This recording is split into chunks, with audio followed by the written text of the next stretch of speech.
Hello students. One day one topic series चल रही है और हम प्रीलिम्स के लिए मोस्ट इम्पोर्टेंट टॉपिक है उनको पढ़ रहे हैं।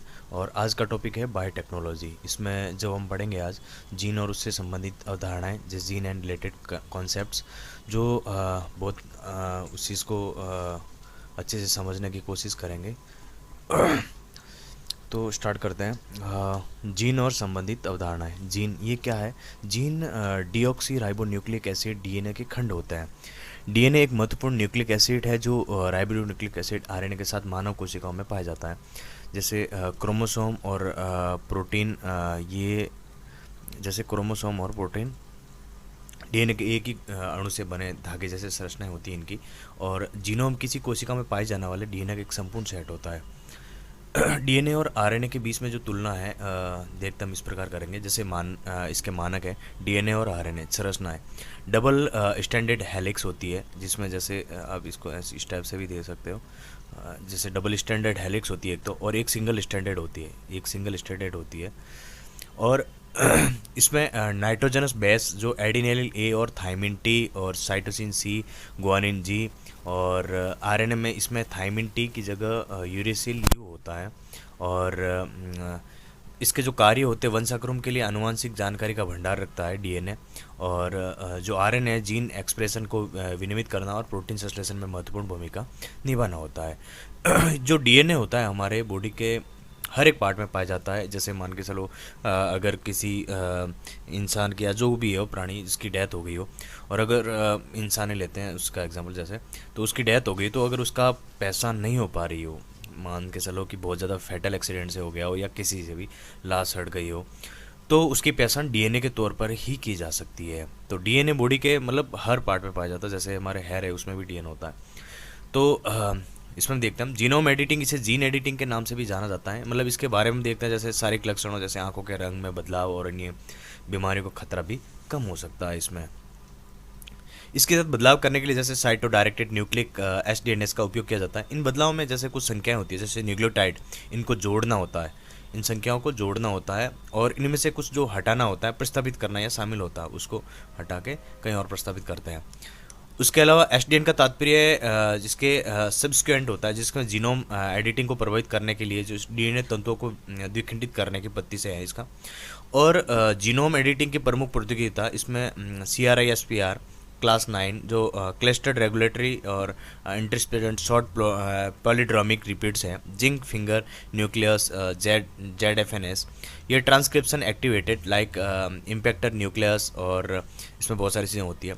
आनुवंशिक रूप से संसाधित संजीवों जेनेटिकली मॉडिफाइड ऑर्गेनाइज के विपरीत, जैसे जीन एडिटिंग में इसमें संजीव, इसमें तत्गुणों में सुधार करने के लिए मौजूद आनुवंशिक सामग्री का संशोधन किया जाता है। गुणवत्ता में सुधार के लिए जैसे GMO में ट्रांसजीन विदेशी जीन शामिल किया जाता है इसमें। क्रिस्पर Cas9 तकनीक के बारे में देखते हैं। इसमें जैसे आनुवंशिक कोड में बदलाव किया जाता है या विशेष स्थान पर डीएनए एडिटिंग की जाती है। और जो इसकी कार्य प्रणाली है वो है डीएनए स्टैंड पर कट और पेस्ट मैकेनिज्म के रूप में काम करता है ये। और इसके जो आनुवंशिक कोड होते हैं उसका उसमें बदलाव भी किया जा सकता है या निर्धारण कर सकता है। Cas9 जो प्रोटीन का उपयोग इसमें आणविक एसिड के एक युग्म के रूप में होता है। और डीएनए जो स्ट्रैंड से निर्धारित भाग या खंड को काटने के लिए किया जाता है इसका। जीनोम अनुक्रमण, ये डीएनए के स्टैंड में जैसे बेसेस युग्म के सटीक सीक्वेंसिंग करता है इसमें। जीनोम अनुक्रमण के अनुप्रयोग इसमें ये पूर्वनिर्मित निदान और व्यक्तिगत है, ये व्यक्तिगत स्वास्थ्य सेवा, इसमें आनुवंशिक रोग के उपचार किया जा सकता है। और इसमें जैसे पितृत्व परीक्षण, जैविक संबंधों की पुष्टि की जा सकती है। कृषि जैसे उस उपज के लक्षणों की पहचान की जा सकती है। इसमें रोग प्रतिरोधक क्षमता, जलवायु लचीलापन के लिए फैसलों में सुधार किया जा सकता है इसमें। इसके अलावा देखते हैं चिकित्सा क्षेत्र में, जैसे चिकित्सा में 2024 में नोबेल पुरस्कार gene regulation, Nobel prize in medicine 2024 gene regulation, इसमें जैसे विक्टर एम्ब्रोज और गेर रुक्कोन को संयुक्त रूप से 2024 में फिजियोलॉजी का नोबेल पुरस्कार दिया गया था इसमें। और इन्हें ये पुरस्कार माइक्रो आरएनए की खोज और पोस्ट ट्रांसक्रिप्शन जीन रेगुलेशन में उनकी भूमिका के बारे में दिया गया था। विक्टर एम्ब्रोज और गैरी रुक्कुन की खोज के बारे में 1993 विक्टर एम्ब्रोज को गैर रेपकुन ने माइक्रो आरएनए की खोज की थी 1993 में। ये ट्रांसक्रिप्शन के बाद जीन रेगुलेशन और में महत्वपूर्ण भूमिका निभाता है, ये जो माइक्रो आरएनए है।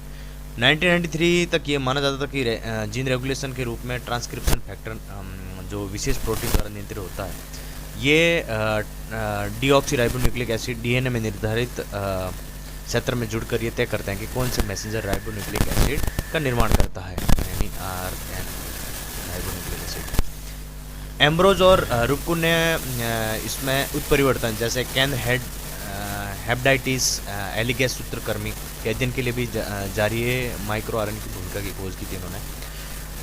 माइक्रो आरएनए एमआईआरएनए के बारे में देखते हैं हम, और ये लघु आकार में के नॉन कोडिंग आरएनए होते हैं। ये कोशिकाओं के जीन एक्सप्रेशन को रेगुलेट करने में भी मदद करते हैं। इसके अलावा एमआरएनए के साथ जुड़कर और अन्य प्रोटीन में भी परिवर्तन को रोककर या एमआरएनए को पूरी तरह से नष्ट करके जीन एक्सप्रेशन को नियंत्रित करता है ये। उसके अलावा ये ट्रांसक्रिप्शन और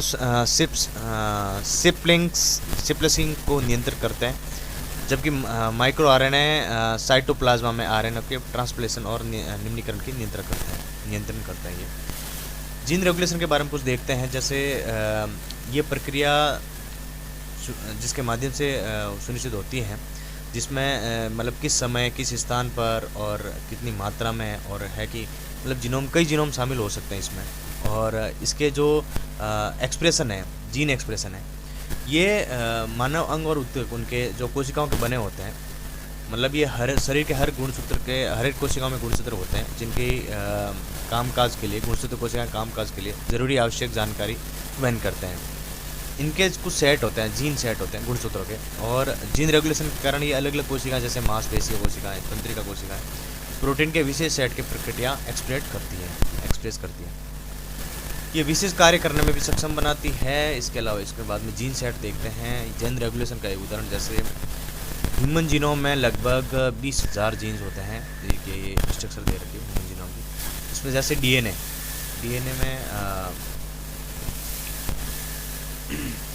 जीन है, इसकी ट्रांसक्रिप्शन है जो एमआरएनए और प्रोटीन और कोशिकाओं का प्रकार इसमें, जैसे इस प्रकार की ट्रांसक्रिप्शन ये देख सकते हैं आप, और कुछ इस प्रकार की है, और ये डबल लाइन है। इसके अलावा ये ट्रांसलेशन हो जाता है, ये सिंगल में कन्वर्ट हो जाती है। उसके बाद में प्रोटीन का निर्माण होता है और कोशिकाओं ये प्रोटीन है उससे कोशिकाएं डेवलप हो जाती हैं। इसके बाद में ये अलग प्रकार से देख सकते हैं आप, इसी टाइप से ये सारी चीज़ें इनकी प्रक्रियाएं होती है, रेगुलेशन होता है इनका, और बॉडी में काम करती है इसी प्रकार से। और इसका कुछ उपयोग और इनकी खोज के बारे में देखते हैं, जैसे कोशिकाएँ इनके जो डेवलप है, इनके जैसे कुछ उदाहरण है, जैसे जीन अभिव्यक्ति की पोस्ट ट्रांसक्रिप्शन स्तर पर नियंत्रित करके स्टेम सेल्स के नवीकरण, सेल्फ रिन्यूअल यानी सेल्फ रिन्यूअल का विभेदन यानी डिफिनेटेशन और को प्रभावित करता है ये। इसके अलावा प्रतिरक्षा और प्रतिक्रिया में जन्मजात और अनुकूली प्रतिक्रिया के बीच में संतुलन बनाए रखता है ये। ऑन्कोजेनेसिस, और ये जैसे कैंसर कोशिकाओं में परिवर्तन होने से बचाता है ये। और उसके अलावा जैसे इसके रोग निदान के उदाहरण भी है कुछ, जैसे कैंसर वगैरह इसमें काम करती है। और रिवर्स ट्रांसक्रिप्शन, ये पाया है कि अभी शोधकर्ताओं ने कि ये वायरस में संक्रमित होने पर बैक्टीरिया यानी क्लेबिसिएला न्यूमोनिया और रिवर्स ट्रांसक्रिप्टेज के लिए राइबोन्यूक्लिक एसिड आरएनए का उपयोग करती है, ये आरएनए का उपयोग करती है। और जो रिवर्स ट्रांसक्रिप्शन है, ये दरअसल क्या है कि आरएनए पर निर्भर डीऑक्सीराइबोन्यूक्लिक एसिड डीएनए पॉलीमरेज होते हैं। ये एंजाइम अनुवांशिक जानकारी मतलब कि प्रवाह में एक अनोखी भूमिका निभाता है ये। और इसमें रिवर्स ट्रांसक्रिप्शन ये एक उसी प्रकार की अभिक्रिया उसको सक्षम बनाता है और आरएनए स्ट्रैंड में डीएनए का निर्माण करता है, यानी जो डीएनए की जो उसमें है जो ये उसमें निर्माण करता है उसमें ट्रांसक्रिप्शन में। उसके अलावा अगला है अनुवांशिक रूप से संशोधन, जीएम फसलें, जेनेटिकली मॉडिफाइड। जीएम फसलों के बारे में यूपीएससी ने कई बार और क्वेश्चन पूछे हैं, और अलग अलग एग्जाम में भी कई बार क्वेश्चन ऐसे पीसीएस वगैरह में पूछे जा चुके हैं इसके बारे में। जीएम कॉटन वगैरह इसमें हर बार ये इंपॉर्टेंट हाईलाइट टॉपिक रहता है। इसके बारे में हाल ही में सुप्रीम कोर्ट ने 2022 में अनुवांशिक रूप से संशोधित जीएम सरसों की फसल के एनवायरमेंटल रिलीज की मंजूरी की केंद्र सरकार के फैसले की वैधता पर विभाजित फैसला सुनाया है। और उन्होंने जीएम सरसों फसल यानी DMS-11 के बारे में, और उसमें कुछ देखते हैं। Centre for genetic manipulation of crop plants Delhi विश्वविद्यालय द्वारा विकसित किया गया था ये। इसमें पहले GM खाद्य फसल के कुछ व्यावसायीकरण मार्ग प्रशंसित हुआ था इसमें, और जैसे GM सरसों को अभी तक व्यवसायिक खेती के लिए मंजूरी नहीं दी गई है। हालांकि DMS-11 जो सरसों की 2 किस्मों की फसलें हैं, जैसे वरुण और पूर्व यूरोपी अर्ली हीरा 2, इसके बीच में क्रॉसिंग से प्राप्त हुआ है ये। और ये संकरण जो क्रॉस मृदा जीवाणु से बेसिलस और एमाइलोकैफिएसियस से बर्नेज और बार स्टार जिनको मिलाने के बाद किया गया था। भारत में जैसे अन्य अनुवांशिक रूप से संशोधित GM फसलें BT कॉटन, ये पहली गैर खाद्य और व्यावसायिक खेती के लिए 2002 से स्वीकृत एकमात्र GM फसल है। इसे पिंक बॉलवर्म और ये संक्रमण को बचाने के लिए अपनाया गया था। और BT बैगन, ये 2009 में BT बैगन का व्यावसायिक खेती के लिए GAC द्वारा मंजूरी दी गई थी इसको, लेकिन ये व्यापक विरोध के बाद तकनीकी विशेषज्ञ ने इसकी रोक लगा दी थी इस पर। इसके अलावा जो कृषि में GM विधियों को अपनाने के कुछ लाभ है उसके, और जो इस प्रकार है, जैसे उपज सुरक्षा में वृद्धि और कीटों और रोग के प्रति प्रतिरोधक क्षमता इसकी, और खाद्य पदार्थों लागत में कमी और पोषण संबंधी गुणवत्ता में वृद्धि, जैसे कि मतलब गोल्डन राइस वगैरह, सूखी पत्ती सहनशीलता, और ये लंबे टाइम तक मतलब रह सकती है, जैसे बहुत ज़्यादा धूप वगैरह उसमें। और भारत और GM फसलों में संबंधित कुछ फ्रेमवर्क है, इसके बारे में देखते हैं। खाद्य सुरक्षा और मानक अधिनियम 2000 से है, ये FSSAI की मंजूरी के बिना ही GM खाद्य आयात, विनिर्माण, उपयोग की बिक्री पर प्रतिबंध लगाया है। और अनुवांशिक हेरफेर समीक्षा समिति RCGM, इसके बारे में देखते हैं। जैसे DBT के तहत ये समिति GM संजीवों पर संबंधित अनुसंधान है परियोजनाओं को विभिन्न पहलों को निगरानी करती है। और राज्य जैव प्रौद्योगिकी समन्वय समिति SBCC, ये जो अनुवांशिक रूप से संशोधित संजीवों को उनको संस्थानों में सुरक्षा और नियंत्रण सभी उपायों की समीक्षा करती है। जिला स्तरीय समिति DLC, और ये जेनेटिक इंजीनियरिंग मूल्यांकन समिति उसके दिशा निर्देशों को और पालना करती है, और अनुपालन निरीक्षण और जांच रिपोर्ट करती है उसमें। जेनेटिक इंजीनियरिंग मूल्यांकन समिति, इसके बारे में जेनेटिक इंजीनियरिंग एप्रेसियल कमेटी GEAC उत्पत्ति है और एक वैधानिक समिति है। इसका गठन खतरनाक सूक्ष्मजीव अनुवांशिक रूप से इंजीनियरिंग जीवों और कोशिकाओं के निर्माण, उपयोग, आयात, निर्यात और भंडारण के नियम 1989 के तहत किया गया। ये नियम पर्यावरण संरक्षण अधिनियम 1986 के तहत बनाए गए हैं। संबंधित मंत्रालय पर्यावरण, वन और जलवायु परिवर्तन मंत्रालय MOEFCC कार्य, और इसके कार्य है आनुवंशिक रूप से इंजीनियरिंग जीवों और उत्पादों प्रयोग रूप से फील्ड ट्रायल्स सहित पर्यावरणीय मंजूरी से संबंधित प्रस्तावों को मूल्यांकन करना। इसके अलावा जैसे पर्यावरण के दृष्टिकोण से देखें तो इसमें जैसे अनुसंधान और औद्योगिक उत्पादन के मामले में खतरनाक सूक्ष्मजीव जो होते हैं, जो जैसे कि रिकॉम्बिनेट के बड़े पैमाने पर इसका उपयोग से जुड़ी गतिविधियों का भी मूल्यांकन करता है। अगला है heritable human genome editing SHGE। ये क्या है? ये एक्चुअली दक्षिण अफ्रीका में जो इसको SHGE को अनुमति देने वाला दुनिया का पहला देश बन गया है। और ये इसके बारे में जैसे सिमेटिंग सेल एडिटिंग केवल संबंधित व्यक्तियों को प्रभावित करती है ये, और इसके तहत ये जर्मलाइन कोशिकाओं जैसे शुक्राणु, अंडाणु या भ्रूण में परिवर्तन किया जाता है, जिसमें परिवर्तन आगे की पीढ़ी के आनुवंशिक रूप से शामिल हो जाता है।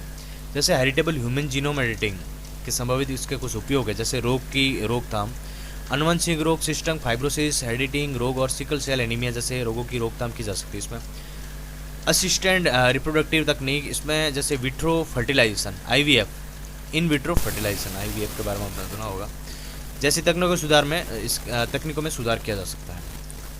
हेरिटेबल जीनोम एडिटिंग से जुड़ी कुछ चिंताएं, जैसे अप्रत्याशित परिणाम, जर्मलाइन जीनोम एडिटिंग के प्रभाव वंशानुगत हो सकते हैं, जिसमें ये प्रभाव कई पीढ़ियों तक देखने को मिल सकता है। सामाजिक प्रभाव, इसमें डिजाइन बेबी बनाम संभव हो सकता है, जहां बुद्धिमत्ता, रूप, रंग, एथलेटिक क्षमताएं जैसे विशेषताएं आनुवंशिक रूप से शामिल की जा सकती है। इसमें सामाजिक असमानताएं को बढ़ाने का खतरा है।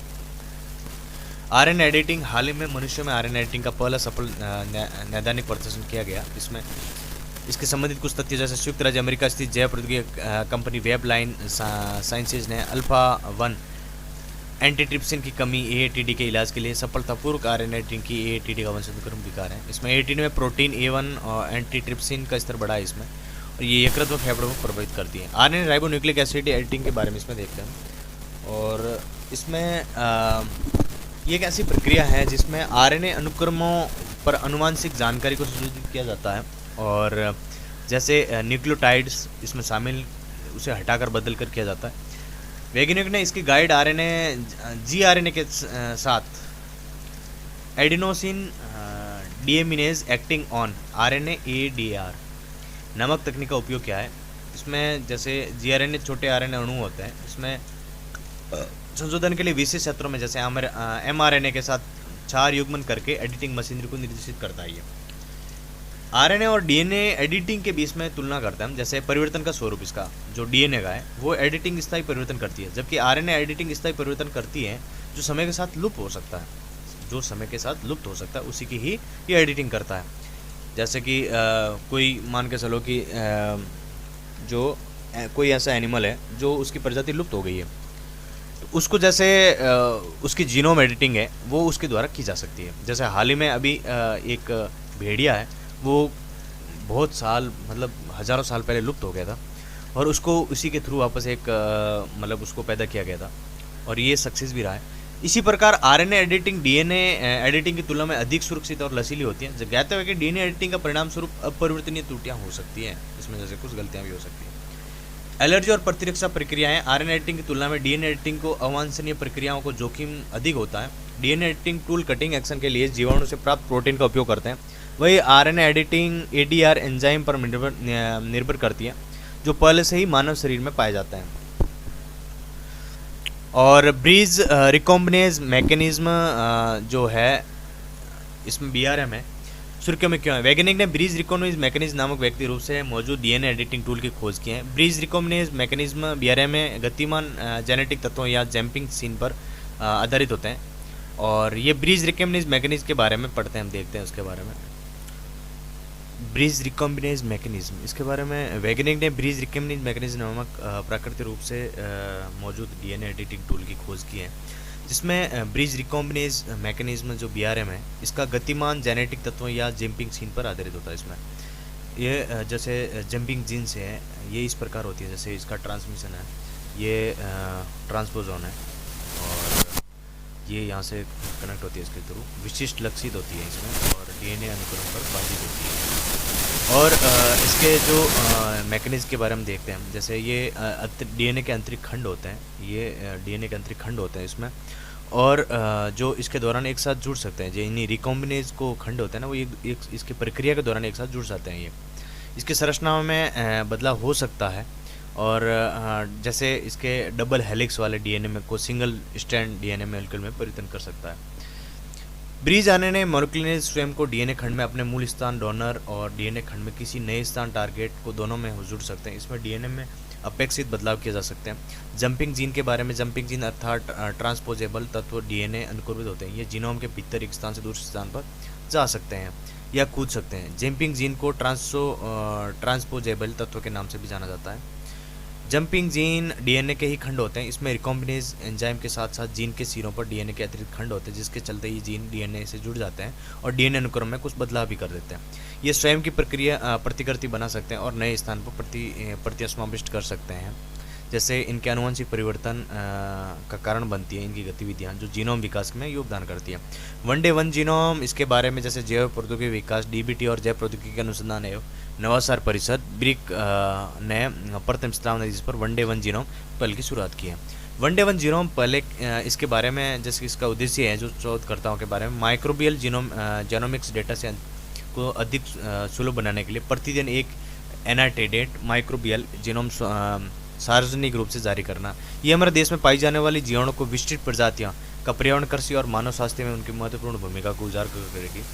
माइक्रोबियल जीनोमिक्स के बारे में, इसके बारे में जैसे इसके तत्व सूक्ष्म जीवों को संपूर्ण आनुवंशिक सामग्री का अध्ययन किया जाता है ताकि इनकी संरचना, कार्य, विकास और अन्य जीवों के साथ परस्पर क्रिया को समझा जा सके। सूक्ष्म जीवों को माइक्रोफोब्स भी कहा जाता है, जिन्हें माइक्रोस्कोप के बिना ठीक से नहीं देखा जा सकता। उदाहरण के लिए जीवाणु, आर्किया, शैवाल या प्रोटोजोआ को डस्ट माइट जैसे सूक्ष्म जीवों के अध्ययन का महत्व। मानव स्वास्थ्य के लिए रोग उत्पन्न करने वाले जीवाणु और उनकी आनुवंशिक संरचना के बीच संबंध को समझाकर शोधकर्ता उभरते रोग जनकों की निगरानी कर सकते हैं। जैव प्रौद्योगिकी का उपयोग बढ़ावा, जैसे ईंधन उत्पादन, बायो मैन्युफैक्चरिंग आदि संधारणीयता के लिए, उदाहरण के लिए जैसे जीनोमिक्स के माध्यम से आइडियोनेला और साइकानेसिस की पहचान की गई है। जैसे एंजाइम का उत्पादन करते हैं ये लोग, ये पैट प्लास्टिक को पुनः उपयोग युग्म मोनोमर्स में विघटित कर देते हैं। मानव स्वास्थ्य और रोग प्रबंधन जैसे माइकोबैक्टीरियम ट्यूबरकुलोसिस के जीनोम अनुक्रम से दवा प्रतिरोध स्ट्रैंड का पता लगाने में मदद करते हैं। कृषि पोषक चक्र, नाइट्रोजन स्थलीकरण, मृदा उर्वरता बनाए रखने। ऑल इंडिया मुख्य परीक्षा जैसे टेस्ट, ये इसकी विजन की चल रही है, जिसको भी ज्वाइन करना कर सकते हैं। अगला जैसे टॉपिक है अन्य घटनाक्रम, डेवलपमेंट, रिकम्बलेंस प्रोटीन, इसके बारे में देखते हैं हम। और क्या है इसके बारे में, ये भारतीय विज्ञान संस्थान IISc के शोधकर्ताओं ने रिकॉम्बिनेट प्रोटीन के उत्पादन के लिए एक नई प्रक्रिया विकसित की है।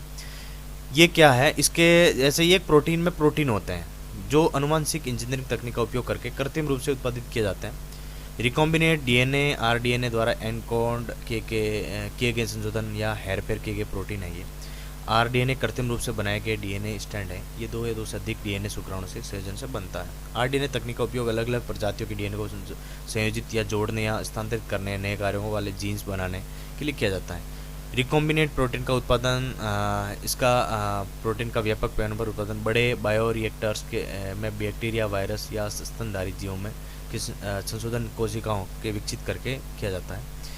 रिकॉम्बिनेट प्रोटीन में शामिल है जैसे vaccine, antigen, insulin, monoclonal antibodies आदि चीज़ें इसमें शामिल है। रिकॉम्बिनेज प्रोटीन के उपयोग बायोथेराप्यूटिक्स का उत्पादन जैसे इसलिए ग्रोथ हार्मोन, मोनोक्लोन एंटीबॉडीज आदि में किया जाता है इसका। वेक्टर टीकों का विकास, जैसे इन्हें पारंपरिक टीकों का तुलना में अधिक सुरक्षित माना जाता है क्योंकि इनमें जीवित रोगजनक नहीं होते हैं इसमें। कृषि, अनुवांशिक रूप से संशोधन फसलों के लिए विकास, पशु आहार, पोषण में वृद्धि आदि के लिए होता है। पर्यावरण, जैव प्रसार की प्रक्रिया में उपयोग किया जाता है। ये इस प्रक्रिया की पर्यावरण में प्रदूषकों को विघटित करने के लिए सूक्ष्म जीवों का उपयोग किया जाता है इसमें। मैसिप्टेरिस ओब्लानियोलाटा सबसे बड़े जीवों वाला फर्न होता है। ये टेमिस्पेटेरिस ओब्लाक्लोडेट फर्म विथ लार्जेस्ट जीनोम। एक नई शोध के अनुसार मैसेप्टिलस ओब्लानियोलाटा का जीनोम सबसे बड़ा है। ये मैसेप्टेरिस ओब्लानियोलाटा फोर्क फर्न की एक प्रजाति है। इसमें नहीं, मैसेप्टेरिस ओब्लानियोलाटा के बारे में देखते हैं। इसमें 160 बिलियन क्षार युग्म होते हैं और ये मानव जीनोम में 50 गुना ज़्यादा होता है। यानी क्षार युग्म DNA के एक रज्जु स्टैंड को बनाने वाली इकाइयाँ होती है। इसमें पादपों के एक समूह से संबंधित होते हैं। ये धरती पर डायनासोर के आने वाले पहलू बहुत पहले से अस्तित्व में है, यानी बहुत पहले से अस्तित्व में है। DNA रिपेयर, जैसे कैंसर का उपचार के लिए एक नया टारगेट खोजा है वैज्ञानिकों ने। इस टारगेट का उपयोग जैसे कैंसर कोशिकाओं द्वारा कोशिका विभाजन के द्वारा DNA की रिपेयरिंग को नियंत्रित करने के लिए उपयोग किया जाता है। जैसे कैंसर में जैसे कोशिका है, जैसे T सेल्स वगैरह जो बन जाती है, उसको रिपेयर करने के लिए। जैसे कैम्टोथैसिन जैसी कीमोथेरेपी दवाओं के कारण होने वाले DNA की क्षति की मरम्मत के लिए कैंसर के यहाँ TDPA1 एंजाइम का उपयोग करते हैं। इसमें कैंसर का उपचार में बाधा उत्पन्न करती है। TDPA1 मनुष्यों में पाए जाने वाला एक महत्वपूर्ण एंजाइम। ये एंजाइम क्षतिग्रस्त DNA सार को हटाकर DNA की मरम्मत में महत्वपूर्ण भूमिका निभाता है। DNA इसके रिपेयर के बारे में जैसे कुछ महत्वपूर्ण टॉपिक है, कुछ पॉइंट दिए रखे हैं। DNA रिपेयर कोशिका एक तंत्र है जो अनुवांशिक कोड की मौलिकता को बनाए रखता है। ये प्रोकैरियोटिक और यूकैरियोटिक दोनों प्रकार के जीवों में मौजूद होता है। Plant genome editing and editing tool, जो ये क्या है इसके बारे में देखते हैं हम। भारतीय कृषि अनुसंधान परिषद ICR ने miniature plant genome editing tool की विकसित किया है। SDR-JTNPB को पादपों में जीनोम एडिटिंग के लिए अगली पीढ़ी का टूल माना जा रहा है। ये टूल CRISPR-Cas9 और CRISPR-Cas12 से भी बेहतर परिणाम दे सकता है।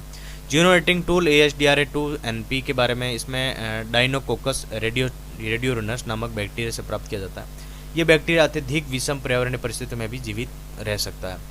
ट्रांसपोजोन या जंपिंग जीन की फैमिली से संबंधित इस टूल का महत्व, TNPB वास्तव में जीनोम के उन विशिष्ट क्षेत्रों को भी लक्षित कर सकता है जिन्हें Cas9 नहीं कर सकता। ये जीनोम इंजीनियरिंग अनुप्रयोग के दायरों को व्यापक बनाते हुए फ्यूजन प्रोटीन के निर्माण की सुविधा प्रदान करता है। ये एक फ्यूजन प्रोटीन काइमेरेटिन प्रोटीन 2 या 2 से अधिक जीनों को जोड़कर बनाया जाता है, जिस जीन्स मूल रूप से अलग अलग प्रोटीन के लिए कूटबंद होते हैं। एक्सोमोज, कोलंबिया यूनिवर्सिटी के वैज्ञानिक ने सेप एक्सोकेस नाम के एक्सोसोम आधारित प्लेटफॉर्म का विकास किया है। एक्सोसोम के बारे में, एक्सोसोम प्राकृतिक रूप से पाई जाने वाली पुटिकाएं हैं। इन पुटिकाओं का आवश्यक बदलाव करके इनका इस्तेमाल इन विट्रो के उन विवो जीन एडिटिंग हेतु ड्रग डिलीवरी वाहक के रूप में किया जाता है। एक्सोसोम झिल्ली में गिरी हुई पुटिकाएं होती हैं जिन्हें सक्रिय रूप से वाहक कोशिका स्थान में रिलीज किया जाता है। जैसे जीन थेरेपी क्या है? जीन थेरेपी के बारे में परिभाषा, ये एक ऐसी तकनीक है जिसकी बीमारी या विकास का इलाज, बसाव या उन्हें ठीक करने के लिए जीन एक या कई का इस्तेमाल किया जाता है। ज़्यादातर जीन थेरेपी में बीमारी पैदा करने वाले असामान्य जीन के प्रभाव को कम करने के लिए एक सामान्य जीन को शरीर के डीएनए में डाला जाता है। इसमें लक्षित कोशिकाओं को दोबारा स्वास्थ्य बनाया जा सकता है। इसमें प्लाज्मिड डीएनए आदि जैसे उत्पाद विधियाँ का उपयोग किया जाता है। प्लाज्मिड डीएनए का आनुवंशिक रूप से डिजाइन किए गए सर्कुलर डीएनए अणु होते हैं। जीन थेरेपी का एक प्रकार का जैसे German line gene therapy, German line gene therapy के तहत जो जर्मन लाइन सेल या प्रजनन कोशिकाएं अंडाणु या शुक्राणु में कार्यात्मक जीन इंजेक्ट करके इन्हें संशोधित किया जाता है। सोमेटिक सेल जीन थेरेपी, इसमें चिकित्सीय रूप से संशोधित जीन का रोगी का सोमेटिक सेल या कायी कोशिकाएं जिनमें स्थानांतरित किया जाता है। इसके उपयोग होते हैं जो विरासत में मिली आनुवंशिक बीमारियां जैसे हेमोफीलिया, सिकल सेल और जन्म के बाद होने वाले असाध्य रोग जैसे ल्यूकेमिया का इलाज जीन थेरेपी के द्वारा किया जाता है। इसमें जैसे इसके कुछ जीन थेरेपी की कार्य प्रणाली जो अक्रियाशील जैसे नॉन फंक्शनिंग जीन है कोशिका, ये इस प्रकार की होती है। और जो कॉस्ट जीन क्रियाशील वाले डीएनए शामिल करना, इसमें जैसे ये इस प्रकार की होती है। कोशिका के सामान्य रूप से कार्य करना, ये इस प्रकार से कार्य करती है। अगला है कैमेरिक एंटीजन रिसेप्टर यानी CAR T cell therapy. Chimeric antigen receptor CAR T cell therapy, ये भारत में राष्ट्रपति ने कैंसर के उपचार के लिए भारत में पहली घरेलू gene therapy CAR T cell therapy launch की है। Next CAR 19 CAR T cell therapy भारतीय प्रौद्योगिकी संस्थान बॉम्बे और अन्य द्वारा विकसित की गई है। ये chimeric antigen receptor CAR T cell therapy के बारे में पढ़ते हैं, हम देखते हैं। ये सेलुलर इम्यूनोथेरेपी इलाज का एक नया प्रकार है। इसमें उपचार के लिए टी कोशिकाओं का उपयोग किया जाता है। ये उपचार विधि टी कोशिकाओं को प्रयोगशाला में आनुवंशिक रूप से परिवर्तन किया जाता है। इसके बाद परिवर्तन कोशिकाएं कैंसर कोशिकाओं की पहचान करके उन्हें प्रभावी ढंग से नष्ट कर देती है। टी सेल प्रतिरक्षी श्वेत रक्त कोशिकाएं होती हैं। ये संक्रमण पैदा करने वाले रोग जनकों को जैसे वायरस और बैक्टीरिया होते हैं, इनको ये कैंसर कोशिकाएं जैसे हानिकारक कोशिकाओं साइटोटॉक्सिक कोशिकाओं को पहचान कर उन पर हमला करती है। जैसे कार टी सेल थेरेपी की इनकी कार्य प्रणाली कुछ इस प्रकार दे रखी है। जैसे रोगी के रक्त से टी कोशिकाएं प्राप्त करना और टी कोशिकाएं लैब में कार टी कोशिकाएं तैयार करना, कार टी के लिए जीन प्रवेश कराना इसके, और उसके बाद में टी कोशिकाएं और कामरिक एंटीजन रिसेप्टर कार टी कोशिकाएं यहाँ से इसके इंटलेक्ट करेगी। ये लैब में कई लाख कार टी कोशिकाएं को ग्रो कराना बहुत सारी, उसके थ्रू उसके बाद में इन्होंने कार टी कोशिकाओं को रोगी के भीतर पहुंचाना बॉडी के अंदर, कैंसर कोशिकाएं और कार टी कोशिकाएं एंटीजन और कैंसर कोशिकाओं को ये यहाँ से कार टी कोशिकाएं कैंसर कोशिकाओं से चिपक कर उन्हें नष्ट कर देती है। यानी ये कैंसर कोशिकाएं हैं कुछ, और जैसे ये कैंसर कोशिकाएं इनसे चिपक के ये इनको नष्ट कर देती है। इस प्रकार ये काम करती है कुछ। और अगला है इसमें कुछ जैसे टी कोशिकाओं को रोग से रक्त से लिया जाता है, रोगी के रक्त से लिया जाता है, फिर उन्हें मानव निर्मित रिसेप्टर बनाने के लिए प्रयोगशाला में एक जीन जोड़कर बदल जाता है। और इसमें कार्स प्रोटीन होता है। ये टी कोशिकाओं को कैंसर कोशिकाओं पर मौजूद एक विशिष्ट प्रोटीन या एंटीजन को पहचान कर उससे जुड़ने में मदद करती हैं। ये लिविंग ड्रिंक माना जाता है इसे, और इसके कार टी सेल थेरेपी के कुछ लाभ भी हैं, जैसे लंबे समय तक कैंसर का उपचार किया जा सकता है। विशिष्ट प्रकार के कैंसर रोगों को पूरी तरह से ठीक करने में क्षमता है। उपचार के कम समय लगता और रोगी अधिक तेजी से ठीक होने लगता है। चुनौतियाँ इसमें कुछ इस प्रकार है, जैसे कार टी सेल थेरेपी अन्य प्रकार के कैंसर के इलाज में उपयोग सिद्ध नहीं होती हैं। तंत्रिका तंत्र नकारात्मक प्रभाव पड़ सकता है, संक्रमण का खतरा हो सकता है।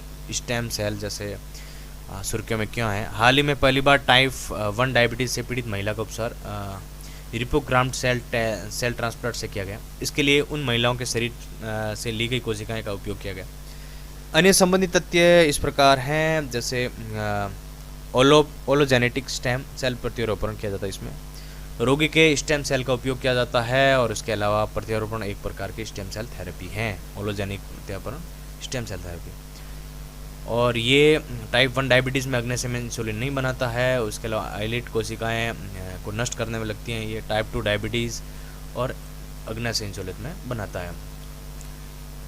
ये कई अलग अलग प्रकार की कोशिकाओं विकसित होने में सक्षम विशेष मानव कोशिकाएं होती है इसमें, और इसको सक्षम बनाने में 2 आदित्य गुण निम्नलिखित होते हैं, जैसे बार बार विभाजित हो सकती है, और स्टेम सेल विकसित होकर क्षतिग्रस्त नष्ट हो गई हो कोशिकाएं उनकी जगह ले लेती है। विभाजित होने पर शरीर को बनाने वाली अन्य प्रकार की कोशिकाएं बदल सकती है, और इसमें प्रमुख स्रोत हैं भ्रूण और वयस्क स्टेम कोशिकाएं। ये अलग अलग प्रकार की कोशिकाएं प्रदान करने की क्षमता आधार पर स्टेम कोशिकाएं का वर्गीकरण करती है। ये टोंटिपोटेंट, ये सभी 3 एम्ब्रियोनिक जर्म परत बना सकती हैं।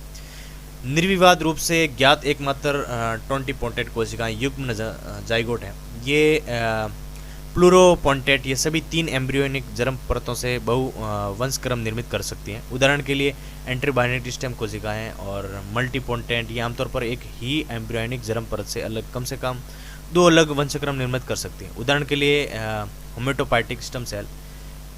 यूनिपोटेंट, ये केवल एक प्रकार की कोशिकाएं निलंबित कर सकती हैं, लेकिन इसमें स्व नवीनीकरण का गुण होता है। उदाहरण के लिए स्व की कोशिकाएं। और ऑर्गन ऑन चिप यानी ओएसी पृथक्करण। ऑर्गन ऑन चिप ओएसी टेक्नोलॉजी क्या है? ऑर्गन ऑन चिप तकनीकी पर्सनलाइज मेडिसिन के दायरे को बढ़ा सकती हैं ये। और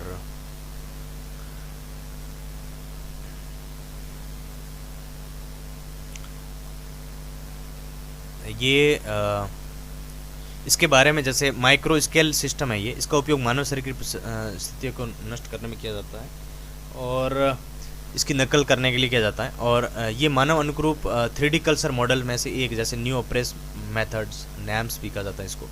और पदार्थ की कोशिकाओं गति या व्यवहार को नियंत्रित करने के किया जा सकता है इसी द्वारा।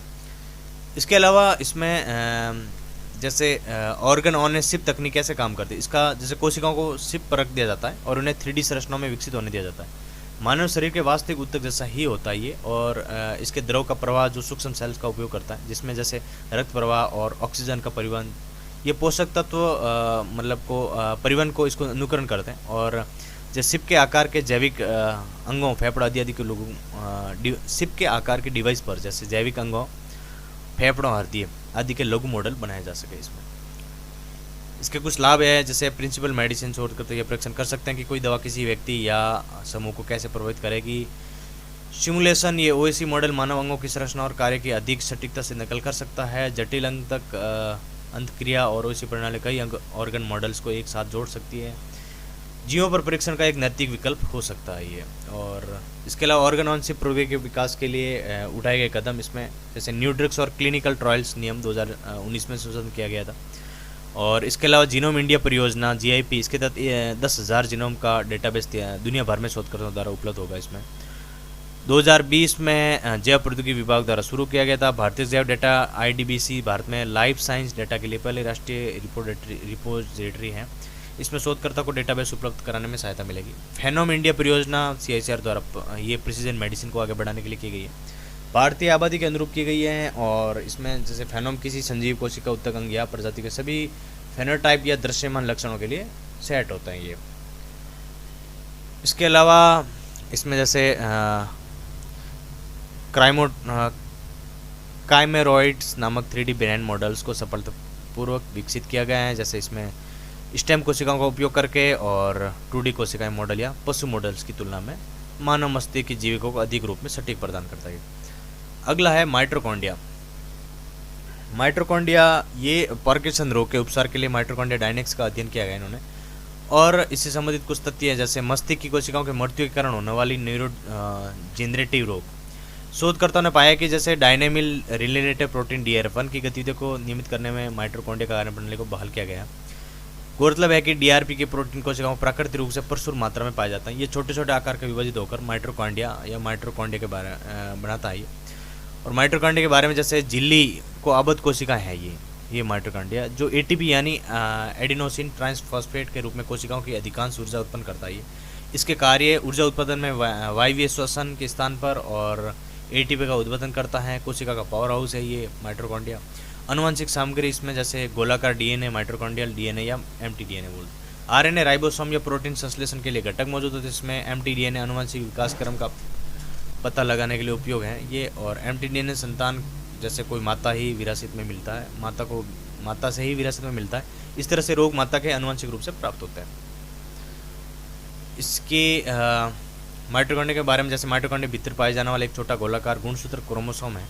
और न्यूक्लियर जीनोम के समान ये जीनोम द्विकुंडलित यानी DNA से निर्मित और पूरी तरह से मात्रक प्रकृति का है, यानी बेबी को मिलता है जैसे माता के द्वारा ही उसको मिल सकता है और जन्म के आधारित है ये।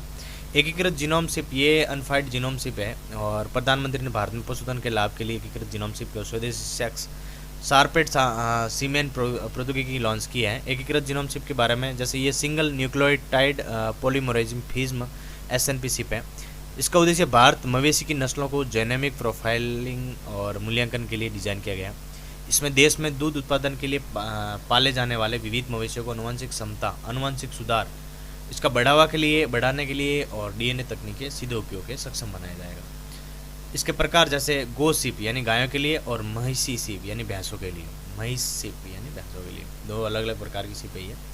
पशुपालन, डेयरी और मत्स्य पालन मंत्रालय के तहत कार्य करेगी और ये पशुपालन और डेयरी विभाग यानी DASD के नेतृत्व वाले कंसोर्टियम द्वारा विकसित किया गया है। और सिंगल न्यूक्लियोटाइड पॉलीमरेज फिज्म SNP के बारे में, जैसे DNA ये भिन्नता को संदर्भित करता है। सिंगल न्यूक्लियोटाइड और रेफ्रिजरेंस अनुक्रम से भिन्न होता है ये। इसमें जैसे ये मनुष्य में आनुवंशिक भिन्नता का सबसे सामान्य प्रकार है। आमतौर पर इनका उपयोग जैसे शोध अध्ययन और आनुवंशिक परीक्षण कंपनियों द्वारा किया जाता है। और अगला है जैसे सेक्स सॉर्टेड सीमेन प्रौद्योगिकी के बारे में। इसमें जैसे जेंडर सिलेक्ट सीमेन होता है ये, और इसका उपयोग जैसे मवेशी और भैंसों के कृत्रिम गर्भाधान यही के लिए किया जाता है। और इसमें 90% से अधिक की सटीकता के साथ केवल मादा के जन्म को सुनिश्चित करता है ये। और जबकि पारंपरिक सीमेन में नर और मादा के एक समान अनुपात 50-50 पैदा होने की संभावना होती है। मेक इन इंडिया और आत्मनिर्भर भारत पहल के तहत और NDDB के नए सेक्स सॉर्टेड सीमेंट की स्वदेशी तकनीक विकसित की है। इसमें नीति और अर्थव्यवस्था, पर्यावरण और रोजगार के लिए जैव प्रौद्योगिकी अगला टॉपिक है। और केंद्रीय मंत्रिमंडल ने fostering high performance bio manufacturing के लिए BII3 नीति को मंजूरी दी है उन्होंने। और इसका जो उद्देश्य है वो क्रांतिकारी बदलाव लाने, सक्षम अनुसंधान के लिए अधिक तकनीकों का उपयोग हेतु फ्रेमवर्क तैयार करना, यानी बायो मैन्युफैक्चरिंग के लिए मेन टारगेट है इसका। और बायो मैन्युफैक्चरिंग इसका तात्पर्य इंजीनियरिंग, माइक्रोबियल पादप और पशु मानव सहित कोशिकाओं के उपयोग में इसका होता है मेनली। और कार्यान्वयन जैसे जैव प्रौद्योगिकी विभाग DBT द्वारा इसका नीति का क्रियान्वयन किया जाता है। इसके प्रमुख लक्ष्य जैसे 2030 तक 300 बिलियन अमेरिकी डॉलर की जैव अर्थव्यवस्था का बायो इकोनॉमी हासिल करना है। जैव अर्थव्यवस्था बायो इकोनॉमी में जैविक संसाधन का उत्पादन, इसका संरक्षण और नवाचार शामिल है इसमें। इसकी विशेषताएं जैसे व्यक्तिगत क्षेत्र को अनुसंधान और विकास R&D के लिए नवाचार आधारित समर्थन प्रदान करती है ये। और जैव कृत्रिम बुद्धिमत्ता यही के साथ एकीकृत करके बायो मैन्युफैक्चरिंग हब बनाया जा सकता है। और इसके साथ जैसे जैव आधारित रसायन और एंजाइम उपयोग, खाद्य पदार्थ और स्मार्ट प्रोटीन, प्रिसीजन जैव चिकित्सा विज्ञान, जलवायु अनुकूल, कार्बन कैप्चर एंड यूटिलाइजेशन, भविष्य के लिए समुद्र और अंतरिक्ष अनुसंधान और संबंधित सुर्खियाँ जैसे जैव प्रौद्योगिकी अनुसंधान, नवाचार और उद्यमिता विकास, बायो राइड योजनाएं। इसके बारे में जैसे केंद्रीय मंत्रिमंडल ने बायो राइड योजना की मंजूरी दी है। और बायो राइड योजना के बारे में जैसे नोडल विभाग विज्ञान और प्रौद्योगिकी मंत्रालय का जैव विद्युत प्रौद्योगिकी विभाग।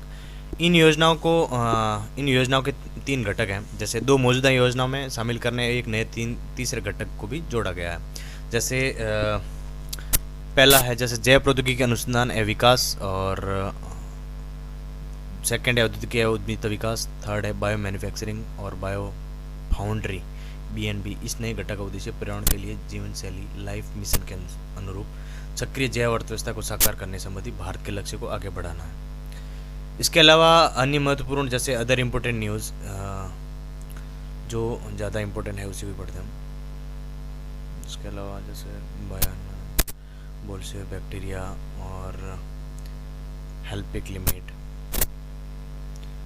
तो टॉपिक को यहीं ख़त्म करते हैं, ये बहुत ज़्यादा इम्पोर्टेंट नहीं है। और जो मेन चीज़ थी हमने पढ़ी है यही करते हैं। और आई होप कि आपको समझ आया होगा।